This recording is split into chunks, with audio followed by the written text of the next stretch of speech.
नमस्कार, मैं दीपक शर्मा और मेरे YouTube मंच पर आपका स्वागत। दोस्तों, क्या बीजेपी के अंदर घमासान, बीजेपी के भीतर लड़ाई, जो तलवारें खिंची हैं वो सिर्फ उत्तर प्रदेश तक सीमित है? या उत्तर प्रदेश में जो बगावत की आग है, उत्तर प्रदेश में जो लंका लगी है, उस लंका की आग वो उत्तर प्रदेश से बाहर बाकी राज्यों में भी फैल रही है?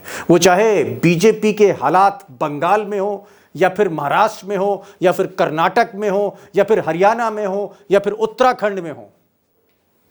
जिधर देखिए उधर विधायक, सांसद, मंत्री, पूर्व मुख्यमंत्री, हर आदमी खुलकर बोल रहा है, खरी खोटी सुना रहा है। और यहीं से एक सवाल बड़ा लाजमी है, जी हां, बड़ा लाजमी सवाल है कि क्या मोदी और शाह का बीजेपी के अंदर, बीजेपी के भीतर डर खत्म हो रहा है? जो जलवा, जो रुतबा मोदी और शाह का अब तक था, 4 जून से पहले तक का था, क्या वो रुतबा धीरे धीरे खत्म हो रहा है? भय खत्म हो रहा है मोदी का बीजेपी में? अब दोस्तों, ये बात मैं इसलिए कह रहा हूं कि अभी कुछ दिन पहले तक, 4 जून से पहले तक मोदी जी जब बहुमत के साथ प्रधानमंत्री थे, अगर मोदी जी का फोन जाता था तो बड़े बड़े नेता खड़े होकर फोन पे बात करते थे। मोदी जी अगर मीटिंग लेते थे तो कैबिनेट मिनिस्टर हर्षवर्धन जैसे कैबिनेट मिनिस्टर खड़े हो जाते थे, जैसे मोदी जी की पाठशाला लग रही हो, खड़े होकर जवाब देते थे, अटेंशन होकर जवाब देते थे। और मुख्यमंत्री, मंत्रियों का हाल यह था कि मोदी जी से कोई सवाल नहीं पूछता था। मंत्री हो, कैबिनेट मिनिस्टर हो, राजनाथ, गडकरी जैसे लोग कैबिनेट मीटिंग में घबराते थे। लेकिन आज की तारीख में आलम यह है कि चाहे विधायक हो, चाहे कोई बंगाल का नेता हो, मोदी जी के वायदों का, मोदी जी के नारों का भरी सभा में, बीजेपी की सभा में मखौल उड़ाया जा रहा है। जो हमारे साथ, हम उनका साथ, सबका साथ सबका विकास। बंद करो, नो नीड संख्यालघु मोर्चा। सुना आपने शुभेंदु अधिकारी क्या कह रहे हैं? जी हाँ, कल तक जिन्हें अपॉइंटमेंट नहीं मिलता था मोदी जी के दफ्तर के बाहर, जो घंटों बैठते थे, आज खुलेआम कह रहे हैं कि अब सबका साथ सबका विकास की जरूरत नहीं, इन नारों का कोई मतलब नहीं। इस तरह की बातें हो रही हैं बीजेपी की मीटिंग में। बात सिर्फ बंगाल की नहीं, अगर हम कर्नाटक जाएं तो वहां पर और भी ज़्यादा खोलकर लोग बोल रहे हैं। 7 बार के सांसद और एक बड़े दलित फेस रमेश भाई कह रहे हैं, जी हाँ, बीजेपी के सांसद 7 बार के, कि साहब मोदी जी ने इसलिए उनको मंत्री नहीं बनाया क्योंकि मोदी जी दलितों को आगे नहीं बढ़ाना चाहते। सोचिए, एक सांसद बोल रहा है कि भाई एंटी दलित स्टैंड है बीजेपी का, मोदी सरकार का।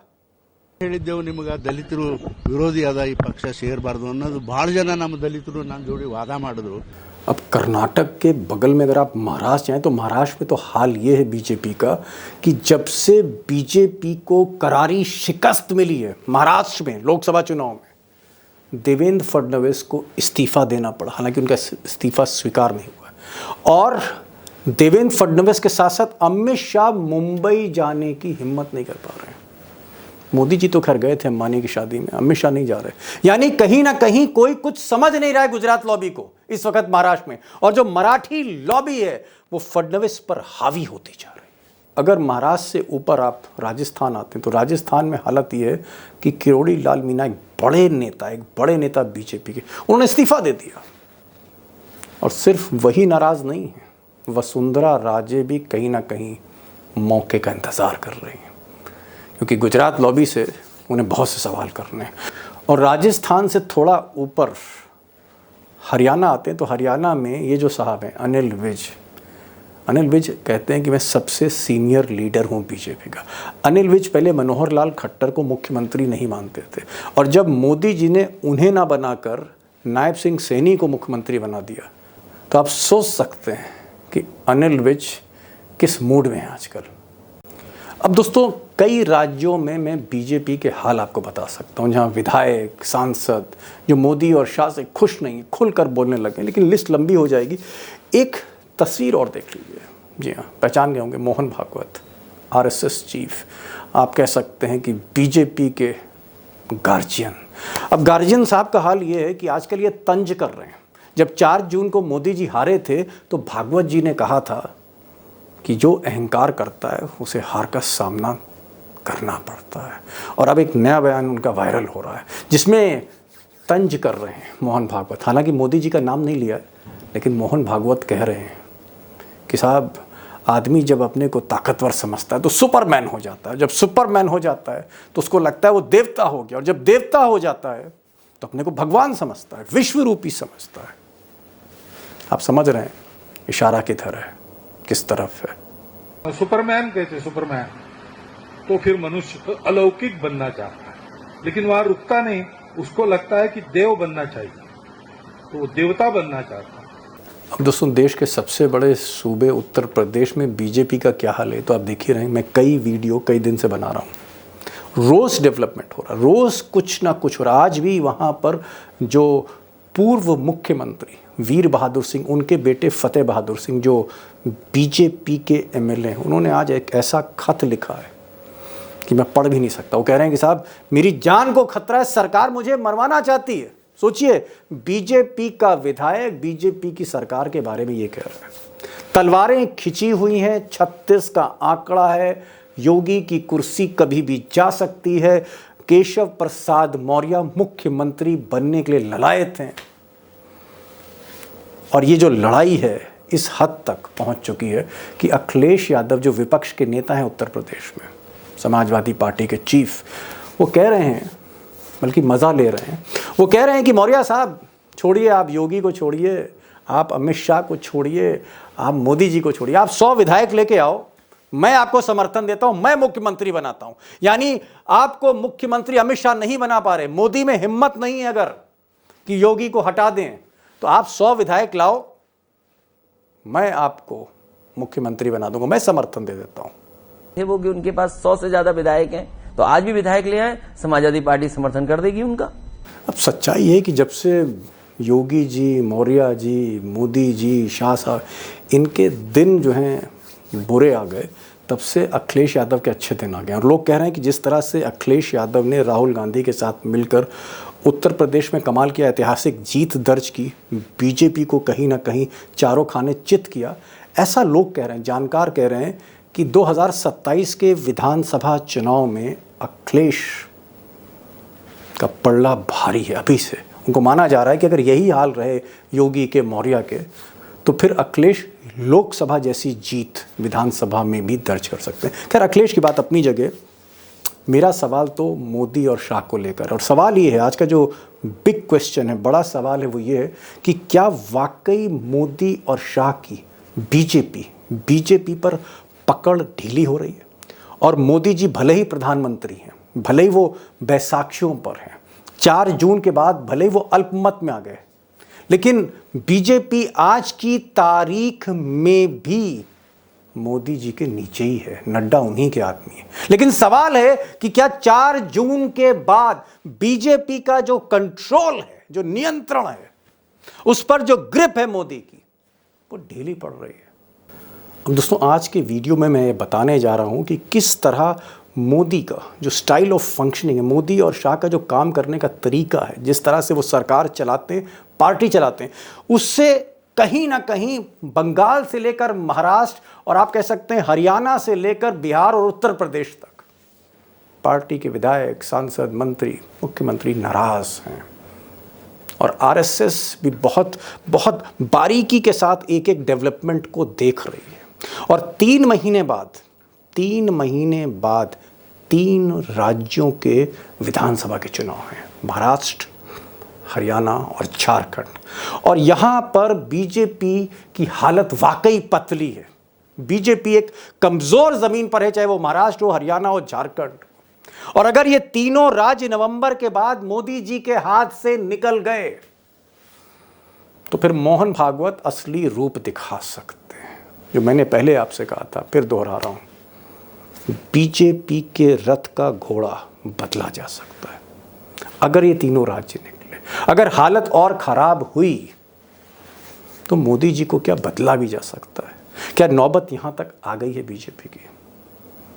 बैसाखियों की सरकार लेकर जब से मोदी जी चल रहे हैं। बहुत कुछ इस वीडियो में मैं आपको बताने जा रहा हूँ। दो एक्सपर्ट्स हैं, सुधीर सूर्यवंशी हैं, महाराष्ट्र से जुड़ेंगे और महाराष्ट्र की पॉलिटिक्स, कर्नाटका की पॉलिटिक्स, देश की पॉलिटिक्स समझते हैं, बहुत कुछ बताने जा रहे हैं।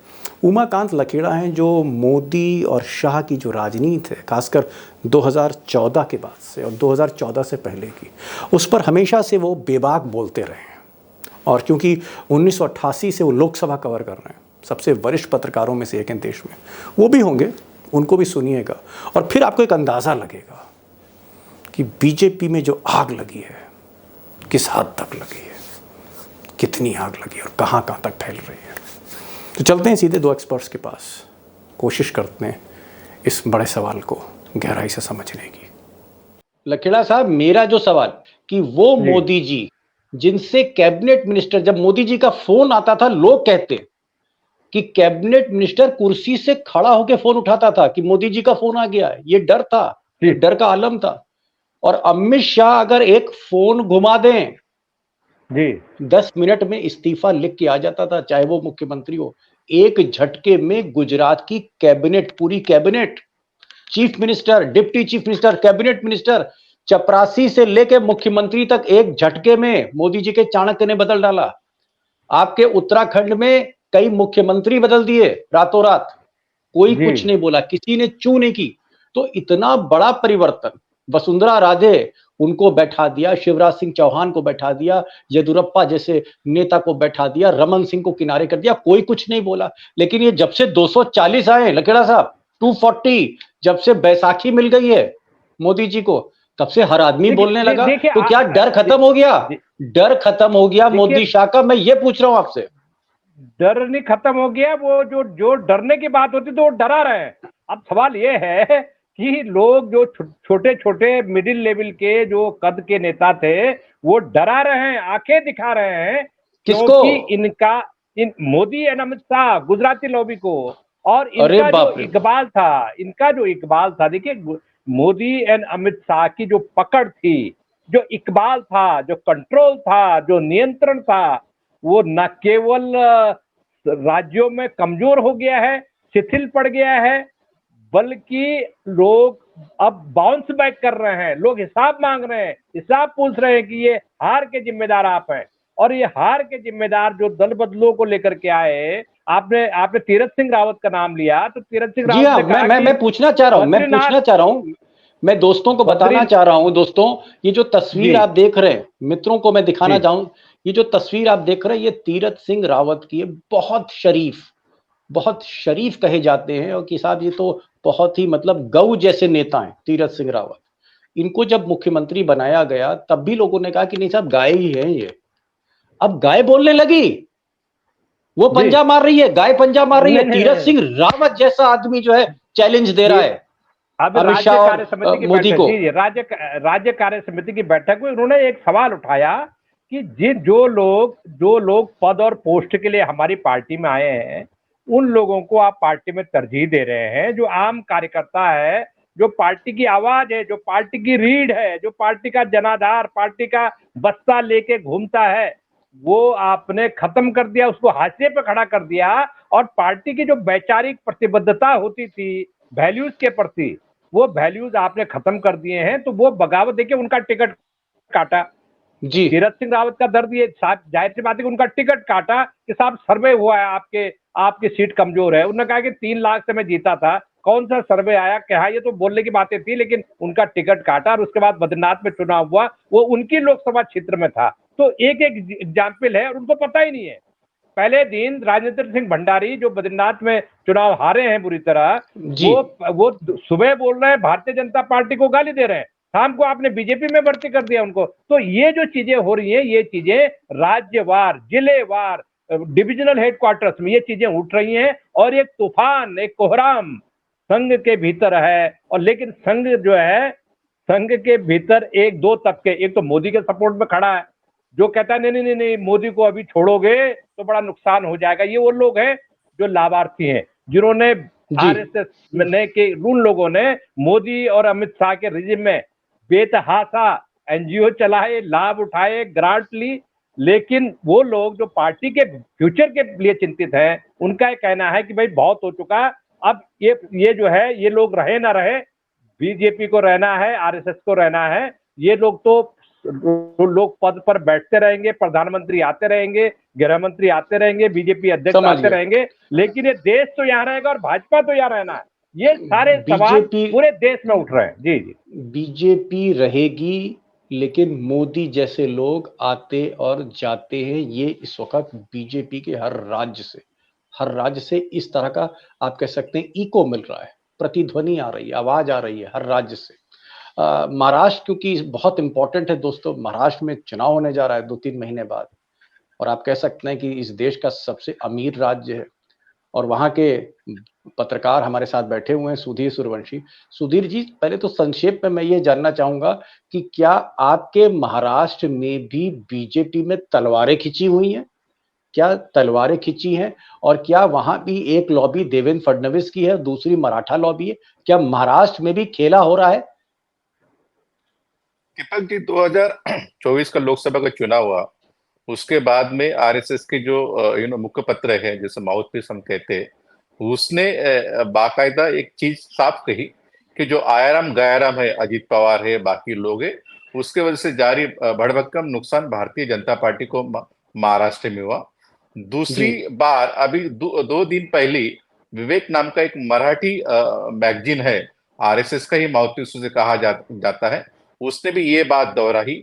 तो मुझे ऐसा लग रहा है कि आरएसएस बार बार ये चीजें मोदी और शाह को बता रही, जिस तरीके से आपने एडमेंटली अजीत पवार हो, अशोक चौहान हो, बाकी लोगों को लिया, क्योंकि उस जो डिसीजन लेते समय आपने ना पार्टी के स्टेट लीडरशिप को कंसल्ट किया, ना आरएसएस को कंसल्ट किया, तो उसके वजह से जो लोकसभा में जो नुकसान हुआ है कि इनडायरेक्टली उनका कहना है कि अजीत पवार और अशोक चौहान चीज है, लेकिन इनडायरेक्टली आप लोग रिस्पॉन्सिबल है। मुझे ये चीज उसमें कंक्लूजन लगता है। ओके, आप कह रहे हैं कि बीजेपी के जो नेता हैं महाराष्ट्र के, वो कह रहे हैं कि mister Shah you are responsible, आप जिम्मेदार हैं। जिस तरह से आपने टिकट बांटे, मनमर्जी की मन माफिक फैसले लिए आपने, हमको आपने पूछा नहीं, हमें आपने एक बार भी कंसल्ट नहीं किया, आप इस शर्मनाक हार के जिम्मेदार हो। मैं एक चीज जानना चाह रहा हूं, क्या अमित शाह जब पहले आते थे सुधीर भाई, तो लाल कालीन बिछा दी जाती थी, हजारों हाथ जो है गुलदस्ता लेके खड़े होते थे एयरपोर्ट पे कि अमित शाह आए तो एक झलक मिल जाए, लोग जो पांव नहीं छू पाता था वो जमीन छू लेता था।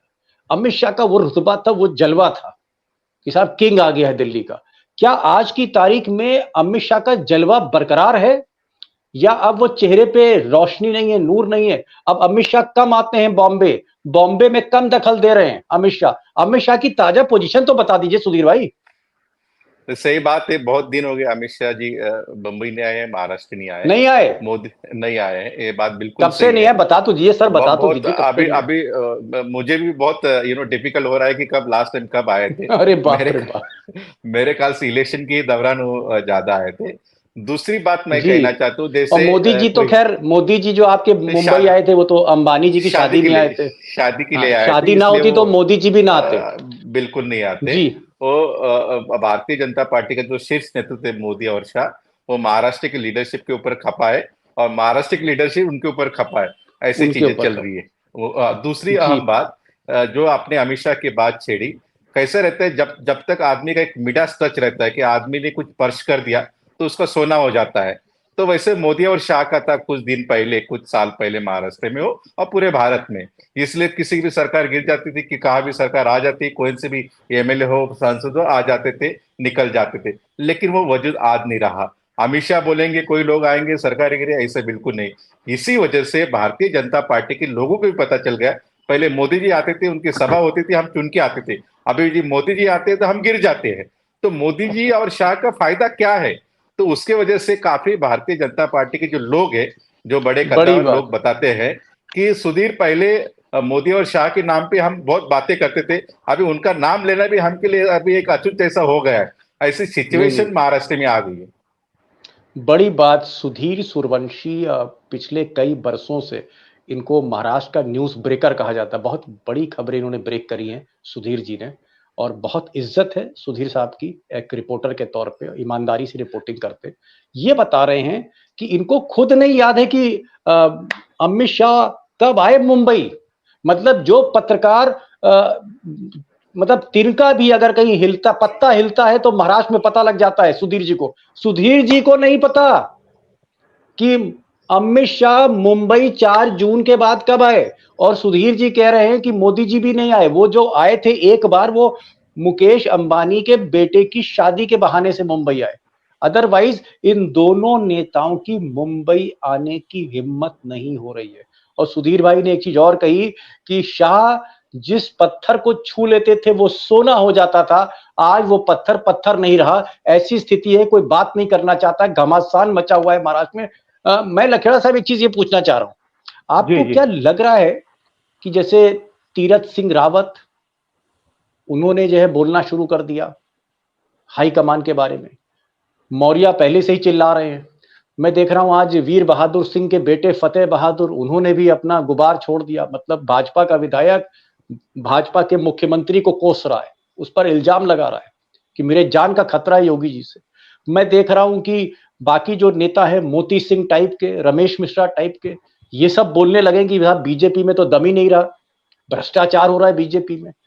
क्या आज विधायक बोल रहे हैं, छोटे नेता बोल रहे हैं, सांसद बोल रहे हैं, आपको लगता है कि अगर यही स्थिति रही, ये धुआं अगर और फैलता चला गया भारत में, तो क्या वसुंधरा राजे, क्या नितिन गडकरी, क्या शिवराज सिंह चौहान, इनके सुर भी सुर में मिलेंगे?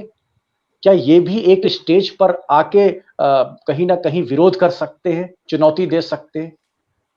देखिए, अगर ये जो कहते हैं ना कि जो चुप रहेंगे उनका वक्त भी हिसाब करेगा, इन लोगों को अब ये पता लगने लग गया है कि वक्त अगर साइलेंट रहे तो वक्त तुम्हारा कहीं ना कहीं हिसाब कर देगा। इसलिए between the line Nitin Gadkari कुछ ना कुछ एक फुलझड़ी छोड़ देते हैं 2-3 महीने में, और फिर फुलझड़ी छोड़ के वो उनका अपना मिजाज है बात करने का, एंड बहुत उम्दा इंसान है, बढ़िया इंसान है।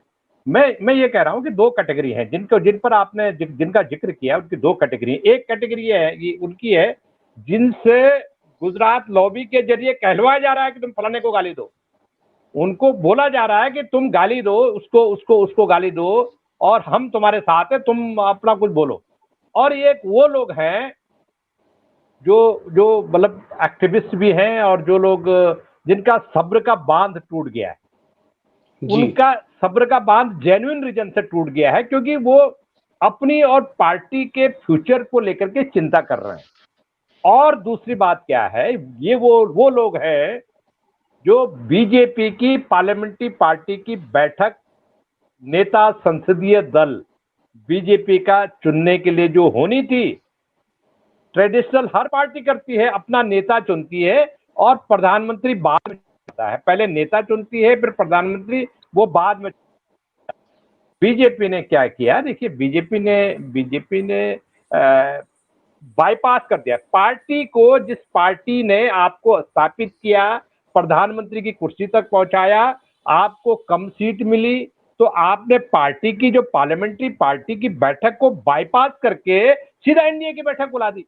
तो ये इसी से आप अंदाजा लगा दीजिए कि एक बहुत बड़ा तबका नाराज है। और वो एनडीए की बैठक क्यों आपने नहीं बुलाई बीजेपी की बैठक? बड़ी बात इसलिए नहीं बुलाई कि भारतीय आरएसएस के लोग, आरएसएस के 4-5 एमपी आरएसएस से तैयार कर रखे थे, जो सीधा मोदी जी की लीडरशिप को चैलेंज करने वाले थे और एक कहने वाले थे कि पहले हार की समीक्षा हो जाए।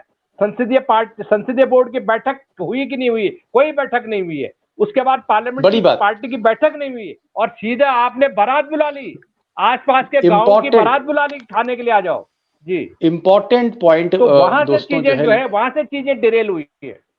इंपॉर्टेंट पॉइंट लखेड़ा साहब ने कहा, उन्होंने कहा कि मोदी और शाह को वो खुद अंदर से घबराए हुए थे जब उनको 240 सीटें मिली, जब वो अल्पमत में आ गए।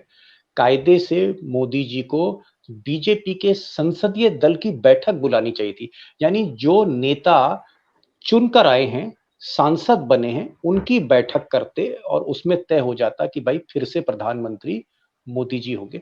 लेकिन उन्होंने बीजेपी की बैठक नहीं बुलाई, उन्होंने नायडू और नीतीश को बुला लिया और उनसे जो है कहा कि भाई नेक्स्ट प्रधानमंत्री कौन होगा। तो नायडू और नीतीश से चिट्ठी ले ली एक तरह से, और बाद में फॉर्मेलिटी के लिए एनडीए की बैठक में बीजेपी के सांसदों को बुला लिया। ये लखेड़ा साहब कह रहे हैं कहीं ना कहीं डर है कि कोई चैलेंज ना कर दे, मीटिंग में कोई आवाज ना उठा दे जो आज आवाजें उठ रही हैं। एक चीज मैं इंपॉर्टेंट पूछना चाहूंगा सुधीर जी, क्या आपको लगता है कि जिस तरह से मोदी और शाह, आपने कहा कि अब इनकी चल नहीं रही है महाराष्ट्र में, क्या आपको लगता है कि महाराष्ट्र में बीजेपी की हालत बहुत खराब है और ये जो विधानसभा का चुनाव होने जा रहा है 3 महीने बाद, क्या उसमें बीजेपी के जीतने के चांस कम है? मैं एक संक्षेप में जानना चाह रहा हूं, एक लेमैन लैंग्वेज में मैं समझना चाह रहा हूं कि क्या बीजेपी बहुत कमजोर विकेट पर है महाराष्ट्र में? बिल्कुल दीपक जी, मैं संक्षिप्त में कहना चाहता हूँ 2019 और 2014 के हम जब नतीजे देखेंगे लोकसभा के, तो भारतीय जनता पार्टी की 23 सीट थी और कांग्रेस की 2 और 1 सीट थी। आज के नतीजे क्या है कि भारतीय जनता पार्टी सबसे वर्ल्ड की लार्जेस्ट पार्टी जिसको 23 सीट थी, आज उनकी 9 सीट है सिर्फ महाराष्ट्र में, और जो कांग्रेस की 1 सीट थी उनकी 13 सीट है। आज महाराष्ट्र में कांग्रेस सिंगल लार्जेस्ट सबसे बड़ी पार्टी है। तो भारतीय जनता पार्टी, आप कह रहे हैं 1 से 13 पे पहुंची और बीजेपी 23 से 9 पे आ गई। 9 पे पहुंची, मतलब एक आदमी अर्श से फर्श पे जा रहा है और एक आदमी फर्श से अर्श। जमीन आसमान का फर्क है। तो दूसरी बात मैं कहना चाहता हूँ, जैसे बंबई में शेयर मार्केट है, शेयर मार्केट में एक कहावत है कि we should not catch the falling knife. तो उसके वजह से मुझे ऐसा लग रहा है कि गिरावट है, गिरावट बिल्कुल चलती रहेगी। और जो भारतीय जनता पार्टी का जो वजूद 2014 में था, 19 में था, आज बिल्कुल नहीं है। मेरे जो इंफॉर्मेशन, मेरी जो खबर है अंदरूनी, भारतीय जनता पार्टी कुछ ऐसे विधायक है वो शरद पवार के साथ डायरेक्टली कांटेक्ट में है, कांग्रेस के साथ डायरेक्टली कांटेक्ट में। जैसे कि नतीजे इलेक्शन नजदीक आते जाएगा महाराष्ट्र विधानसभा का, उस टाइम पे बहुत बड़ा खेला होने के चांसेस। ओहो, breaking news Sudhir ji, breaking news दे रहे हैं कि बीजेपी के कई विधायक जो हैं महाराष्ट्र में शरद पवार के संपर्क में हैं, वो कांग्रेस में भी जा सकते हैं। बड़ा खेला होगा। एक चीज और बता दीजिए सुधीर भाई, जब आप आरएसएस के नेताओं से मिलते हैं महाराष्ट्र में, तो वो अमित शाह के बारे में, मोदी जी के बारे में बंद कमरे में आपको क्या बताते हैं? क्या बताते हैं आपको? अब क्या बताते हैं अमित शाह के बारे में, मोदी जी के बारे में? देखो दीपक जी, कुछ दिन पहले एक आरएसएस के कद्दावर, उसे हम लीडर कहे, और नाम मत बताइए। हाँ, उनसे मेरी बात हो रही थी। बिल्कुल उन्होंने, वो काफी खफा है अमित शाह और मोदी के ऊपर। उनका ऐसा कहना कि 2 ही लोग पार्टी चलाते हैं, 2 ही लोग डिसीजन लेते हैं, इसलिए पार्टी में डेमोक्रेसी बिल्कुल नहीं है। इसलिए आरएसएस धीरे धीरे अपना जो आवाज का वॉल्यूम का जो बटन है वो बढ़ा रहा है। पहले बटन बिल्कुल बंद था, वो बटन गायब हो गया था, लेकिन आप आज देख रहे हैं आजकल कि वॉल्यूम काफी बड़ा है, और आगे जो आने वाला जो समय रहेगा उसमें और वॉल्यूम बढ़ेगा। वो खुद बढ़ाएंगे और दूसरे जो उनके जो विधायक है, संसद है, उनके थ्रू बढ़ेगा। आपको याद होगा कुछ दिन पहले ही कर्नाटक में एक सांसद है भारतीय जनता पार्टी के, उन्होंने कहा कि दलित सांसद, उन्होंने कहा कि भारतीय जनता पार्टी एंटी दलित पार्टी है, सांसद है। तो उसी वजह से मुझे लगता है कि ये चीज सिर्फ मुंबई और उत्तर प्रदेश में सीमित नहीं है, ये एक वायरस की तरह हर राज्य में फैलती जा रही है। वायरस की तरह हर राज्य में फैलती जा रही है, चाहे वो हरियाणा में अनिल विज हो, राजस्थान में किरोड़ी लाल मीणा हो, वसुंधरा राजे हो, मध्य प्रदेश में शिवराज सिंह के लोग हों, या फिर जैसे कर्नाटक का इन्होंने नाम लिया, रमेश भाई हैं जो 7 बार के सांसद, उनका बीजेपी एंटी दलित पार्टी है, मैं दलित हूं, मुझे इन्होंने मंत्री नहीं बनाया। दीपक जी, और एक छोटा मैं जोड़ करना चाहता हूँ। हाँ, जैसे अमित शाह और मोदी जी का कद कम हो गया है, वैसे ही देवेंद्र फडणवीस का कद महाराष्ट्र में कम हो गया। उसके वजह से जो मराठा लीडरशिप है महाराष्ट्र में, वो काफी, मेरे ख्याल से मराठी में हम कहते हैं कि गुडग्याला बाशिंग लावून बसते, mean they are so much in hurry, कब फडणवीस जाएगा और कब हमको लीडरशिप का मौका मिलेगा। ऐसी सिचुएशन भी महाराष्ट्र में ऐसे बिल्कुल नहीं थी कुछ दिनों पहले। ये भी बड़ी बात कही दोस्तों। एक और इन्होंने ब्रेकिंग न्यूज दी कि मोदी और अमित शाह के साथ साथ देवेंद्र फडणवीस का भी कद बहुत कम हो गया है महाराष्ट्र में, और लोग वहां पर बीजेपी में जो मराठी लॉबी है वो इंतजार कर रही है कि कब कब्जा करे, कब ये हटें और कब हम कुर्सी कब्जा करें। इस तरह की बात ये महाराष्ट्र में हो रही है। लखेड़ा साहब, एक अंतिम सवाल, समय हो रहा है, सवाल मेरा बहुत स्पष्ट है कि क्या मोहन भागवत, जिन्होंने आज उनका एक बयान वायरल हो रहा है, उसमें उन्होंने कहा कि आदमी पहले सुपरमैन बनता है, जब आदमी सफल होता है तो सुपरमैन बनता है, जब सुपरमैन बन जाता है और सफल होता है तो वो अपने को देवता कहने लगता है, देव कहने लगता है। जब वो देवता से भी अपने को बड़ा मानता है तो भगवान कहने लगता है, विश्व रूप ले लेता है वो। उनका इशारा कहीं ना कहीं मोदी जी की तरफ है। नाम नहीं लिया मोहन भागवत ने, पहले भी उन्होंने अहंकार वाली बात की थी कि अहंकार ने हरा दिया बीजेपी को। मोहन भागवत को अब दिक्कत क्यों हो रही है मोदी से, नंबर एक। और एक छोटा सा जवाब चाहूंगा कि मौका आने पर मोहन भागवत क्या मोदी को हटा भी सकते हैं? अगर ज्यादा बीजेपी की परफॉर्मेंस खराब रही, 3 राज्यों के चुनाव बीजेपी हार गई, नायडू अगर अगेंस्ट हो गए, तो क्या 2025 के आसपास ये विकेट गिर भी सकता है मोदी जी का? देखिए, डिसएसोसिएशन आरएसएस की जो थ्योरी है, उसमें डिसएसोसिएट करने का कोई कॉलम नहीं है। एक पौधा लगाया है, उस पौधे से मुंह मोड़ लेंगे, लेकिन उसको उखाड़ के फेंकेंगे नहीं। मतलब अच्छा। आडवाणी जैसे कि भाई आप ठीक है, आप फ्यूचर के नेता नहीं है, अब नई पौध आ गई, इनको जगह दे दो और आप हट जाइए, मतलब खुद ही हट जाइए। चलिए एक मिनट लखेड़ा साहब, मैं अपने सवाल को वापस लेता हूँ। मैंने गलत सवाल पूछा कि विकेट गिरा देंगे, ये मुझे नहीं कहना चाहिए था। मैं कह रहा हूं कि क्या मोहन भागवत मोदी जी को किनारे कर सकते हैं? किनारे कर सकते हैं? देखिए, किनारा करने की शुरुआत हो चुकी है ऑलरेडी। जो बयान 4 जून को जब रिजल्ट आए और 11-12 तारीख को मोहन भागवत जी का जो भाषण हुआ पब्लिक मंच पर, वो डिसएसोसिएशन की शुरुआत है, नाता तोड़ने की शुरुआत है। अगर इशारा लेकर के कोई समझ नहीं रहा है तो क्या समझे? हालत क्या है कि मोदी को आदत नहीं है, मोदी को सुपरमैन से नीचे काम करने की आदत नहीं है। उन्होंने कभी काम किया नहीं, कोई कोलिशन गवर्नमेंट नहीं चलाई, किसी से बातचीत करके काम नहीं किया, सलाह मशविरा से काम नहीं किया, समन्वय से काम नहीं किया। जहां चलाई दादागिरी चलाई, चाहे वो मीडिया के साथ दादागिरी करते हैं, चाहे संसद में बिल पास करने के लिए दादागिरी करते हैं, चाहे भारतीय जनता पार्टी को हाँकने के लिए, चलाने के लिए। उन्होंने पिछले 10 साल में बीजेपी को चलाया नहीं, बीजेपी को हाँका है, आरएसएस को हाँका है। आरएसएस के एक तबके को अपनी जेब में बिठा लिया, उनके कुछ फायदे करा दिए, उनको जहाजों के टिकट दे दिए, उनको 5 स्टार 7 स्टार होटलों में टिकवा दिया, एक खेमा अपने पास कर लिया। इससे आरएसएस के भीतर बहुत बड़ा झगड़ा शुरू हो गया। बड़ी बात। भाई आरएसएस का काम ये नहीं है, आरएसएस का काम ये सरकार से सुविधाएं लेना नहीं है। और आज जो झगड़ा है, जो नाराजगी है कि एक अखिल भारतीय प्रतिनिधि सभा होती है आरएसएस के इस महीने के आखिर में होने वाली है। जी मोदी को उसमें बुलाया जाता था, मोदी उसमें नहीं जा रहे हैं आज तक की जो रिपोर्ट है। तो तत्कालिक जो प्रोवोकेशन है मोहन भागवत का ये है, और उसमें तय होता है आरएसएस और बीजेपी के बीच में समन्वय संगठन, लखेड़ा साहब और भाजपा का अध्यक्ष। मोदी बहुत कुछ आप अपने आखिरी सवाल के जवाब में कह गए। आपने कहा कि साहब आरएसएस जो है वो पौधा उखाड़ता नहीं है, किनारे मुंह मोड़ लेता है। और ये शुरुआत मोहन भागवत ने कर दी है। वो कहीं ना कहीं किनारा करना चाहते हैं मोदी जी को, क्योंकि मोदी जी अपने को सुपरमैन समझते हैं, सुपरमैन से नीचे किसी की तरफ देखते नहीं।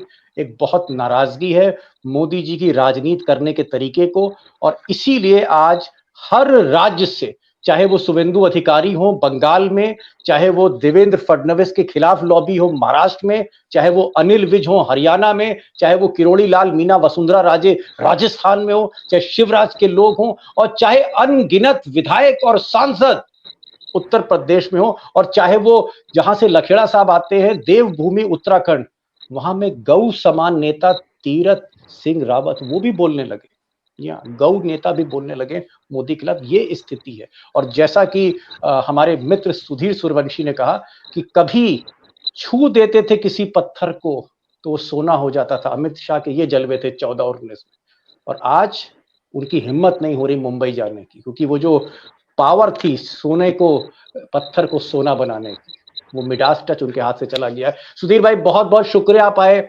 लखेड़ा साहब खुलकर बात हुई, और जो एनालिसिस आपने आज पेश कर दी है, मुझे लगता है कि बीजेपी भी इसको सुनेगी, बाकी लोग भी सुनेंगे, और उनको लगेगा कि भाई आज भी ईमानदारी के साथ, हिम्मत के साथ रिपोर्टिंग हो रही है। लखेड़ा साहब जैसे लोग हैं, सुधीर साहब जैसे लोग हैं, आप दोनों का बहुत बहुत शुक्रिया। Thank you so much for joining this programme on behalf of my friends. Thank you so much sir.